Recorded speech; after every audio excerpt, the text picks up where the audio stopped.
हमारे Ashoka film studio music channel को subscribe करें।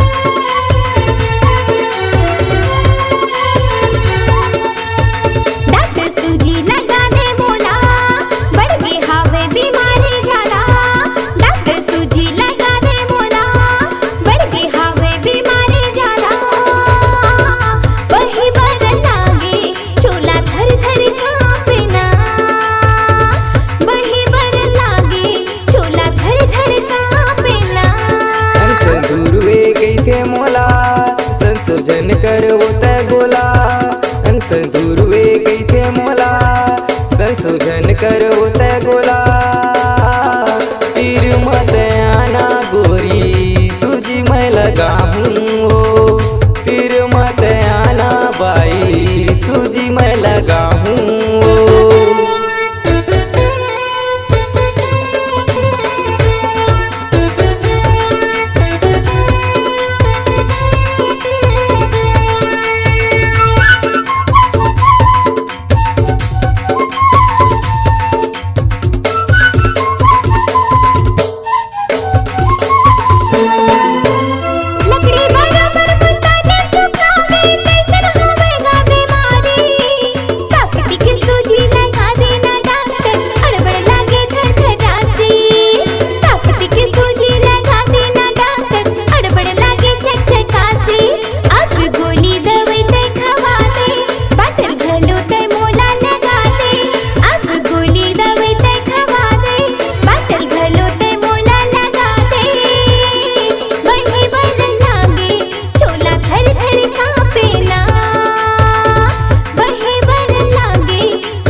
बढ़ गए तोर बीमारी कैसे सूजी मैं लगाऊं ओ बाई हाथ मने देते नारी कैसे सूजी मैं लगाऊं ओ बाई हाथ मने देते नारी बूंद बूंद जाही गुल्लू को लगी दू बाटल के डो बूंद बूंद जाही गुल्लू को लगी दू बाटल के डो तीर मत आना बाई सूजी मैं लगाऊं तीर मत आना गोरी सूजी मैं लगाऊं।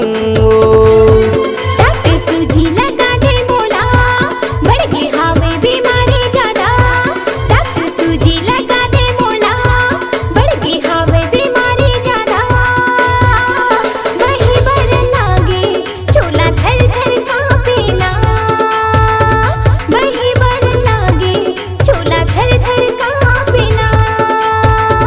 तीर मत आना बाई सूजी मैं लगाऊं वही बर लागे चोला धर धर कांपेना।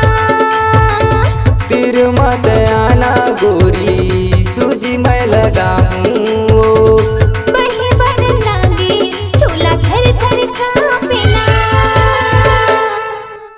Ashoka film audio video recording studio Kawardha निर्माता राज कुलकर्णी। मोबाइल नंबर है 7389138468।